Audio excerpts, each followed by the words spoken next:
Hello မင်္ဂလာပါ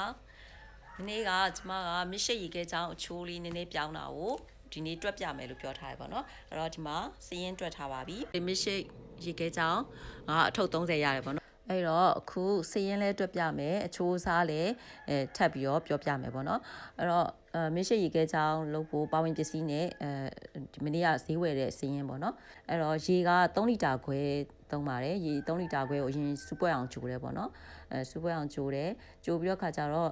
ပါဝင်ပစ္စည်းတွေကတော့တကြားက200 gram เนาะတကြား200 gram သုံးပါတယ်၄ချိန်နဲ့ဆိုလို့ရှိရင်တော့အဝက်သားလောက်ရှိမယ်ပေါ့နော်အဲ့တော့ကျမတို့ရှိမှာတကြားကတကြားညို့ကိုကျမသုံးတယ်တကြားညို့သုံးတဲ့အတွက်တကြားက4000 4100 4200အဲ့ဒီဝင်းကျင်မှာရှိရပေါ့နော်အဲ့တော့ကျမတွက်ရလွယ်အောင်တောင်နဲ့ပဲတွက်ထားပြီးတော့အဝက်သားသုံးတယ်ဆိုတော့ကျမ900ကိုသုံးလိုက်တယ်ပေါ့နော်တကြားကိုအဲ့ဒါပြီးတော့မစ်ရှိတ်မုံက80 gram 90 gram လောက်ကျမတို့နားမှာခွဲရောင်းနေခွဲမရောင်းတဲ့လူတွေကတော့ကိုယ့်ကိုယ်အထုပ်ကြီးဝယ်ပြီးတော့အဲ့လောက်ထည့်ပေါ့နော်အဲ့တော့ strawberry milkshake ဆိုလို့ရှိရင်တစ်ထုပ်ကို3000ပေးရတယ်chocolate milkshake ဆိုလို့ရှိရင်တော့သူကဈေးပိုတယ်3500ပေးရတယ်ပေါ့နော်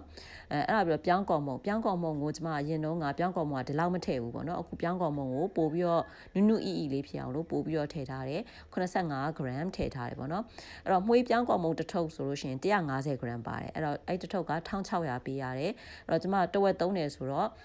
ပြောင်းကော်မုံဖို့800နဲ့တွက်လိုက်တယ်အဲ့ဒါပြီးတော့နိုစိမ်းเนาะနိုစိမ်းကလည်းကျွန်မဘူးတစ်ဝက်ကိုသုံးလိုက်တယ်တဘူးမှာ380 gram လောက်ပါတော့တစ်ဝက်ကိုချိန်လိုက်တော့190 gram လောက်ကျွန်မထည့်လိုက်တယ်ပေါ့နော်အဲ့တော့နိုစိမ်းကတဘူးကို4000ဝန်းကျင်လောက်ရှိရပေါ့နော်အဲ့တော့ကျွန်မနိုစိမ်းကိုတစ်ဝက်သုံးတယ်ဆိုတော့2000စရင်းမှတ်လိုက်တယ်အဲ့ဒါပြီးတော့နိုစီလည်းအဲ့ဒီတိုင်းပဲ190 gram လောက်ထည့်တယ်သူ့ကိုလည်းဈေးက2000နဲ့စရင်းမှတ်လိုက်တယ်အဲ့ဒါပြီးတော့စားကတော့25 gram လောက်ထည့်ရတယ်နောက်ပြီးတော့ကြံချိုးလို့ခေါ်တဲ့ပါဝါတကြားပေါ့နော်အဲ့ဒါ9 gram လောက်ထည့်လိုက်တယ်သူ့ရဲ့တန်ဖိုးကိုတော့ကျွန်မ300လောက်ပဲထည့်လိုက်တယ်ပေါ့နော်အဲ့ဒါပြီးတော့အိတ်ကကြောင့်နှစ်ခွန်ဆိုင်နဲ့ထည့်တယ်အဲ့တော့အခု30လောက်လိုတယ်တေယူကွင်းပိုးနဲ့ပါညာနဲ့ဆိုလို့ရှင်အိတ်ဖို့ကိုကျွန်မ900တတ်မှတ်လိုက်တယ်ပေါ့နော်အဲ့ဒါပြီးတော့အစွန်းတွက်ကလေးထွက်နေမှာဆိုတော့ကျွန်မကျွတ်ဖိုးပါထည့်ပေါင်းလိုက်တယ်ပါဆယ်လာဝင်းကျွတ်ဖိုး200ဆိုပြီးတော့ပေါ့နော်တွက်ရတာအဲ့လိုအစွန်းတွက်တွေမရှိအောင်ချိန်လိုက်တယ်ပေါ့နော်ဟုတ်ပြီအဲ့တော့အဲ့ဒီမှာမီတာကထက်တဲ့ချင်လို့ရှိရင်ထည့်ပြီးတော့တွက်လို့ရတယ်2500 3000ကျပ်ဝန်းကျင်မီတာကအနေနဲ့ထည့်တွက်လို့ရတယ်မီတာကဆိုတဲ့နေရာမှာဘာပါလဲဆိုတော့ရေခဲချောင်းကိုကြိုတဲ့ဟာပေါ့နော်ရေ3လီတာခွဲကိုစူပွက်အောင်ဂျိုရတာမျိုးပေါ့နော်မီးသုံးရတယ်အဲ့ဒါပြီးတော့ရေခဲတက်တာထဲမှာထည့်တဲ့မီတာကပေါ့နော်အဲ့ဒါကြီးလည်းထည့်တွက်ချင်လို့ရှိရင်တော့တွက်ပါတကယ်တော့ကျမရဲ့အမြတ်ထဲမှာတော့ကျမအဲ့ဒါကြီးထည့်တွက်မထားဘူးပေါ့နော်အဲ့တော့ရေခဲချောင်းတစ်ထုပ်ကိုကျမ100မီလီထည့်တယ်နော်100မီလီထည့်တယ်ရေ3လီတာခွဲကြိုပေမဲ့ပြစ်ပြီးတော့ခဲသွားတာကြောင့်မလို့အထုပ်30ပဲရပါတယ်ထုပ်ကိုဘယ်လောက်ရောင်းမလဲပေါ့နော်တစ်ထုပ်ကိုဘယ်လောက်ရောင်းမလဲဆိုတာကကို customer နဲ့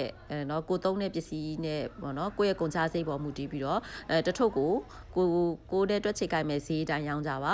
ကျမကတော့အိမ်နာကလေးတွေအတွက်ပဲရောင်းတာဖြစ်တဲ့အတွက်ကြောင့်မလို့ကျမကတစ်ထုပ်900နဲ့ရောင်းပါတယ်အဲ့တော့ကုန်ကြစရိတ်စုပေါင်းကိုတွက်မယ်ဆိုလို့ရှိရင်9500လောက်ကျတယ်ပေါ့နော်ဒီ9500မှာမီတာကမပါပါဘူးဒါကနောက်ပြီးတော့ဒါက strawberry milkshake ရေခဲချောင်းအတွက်ပါကျမကတစ်ထုပ်ကို900နဲ့ရောင်းတဲ့အတွက်ကြောင့်အထုပ်30ဆိုတော့1000ခွဲရပါတယ်အဲ့တော့ကျမအတွက်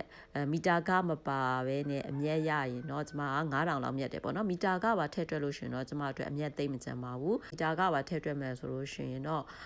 2500 3000လောက်ပဲအမြတ်ကျန်မယ်ပေါ့နော်ကဲအဲ့တော့ဒါကကျမရဲ့စီးရင်လေးပါအဲ့တော့ကိုနဲ့အဆင်ပြေတဲ့ပုံစံလေးကိုတွက်ကြည့်ပါနော်ကဲအားလုံးကျေးဇူးတင်ပါတယ် bye bye see you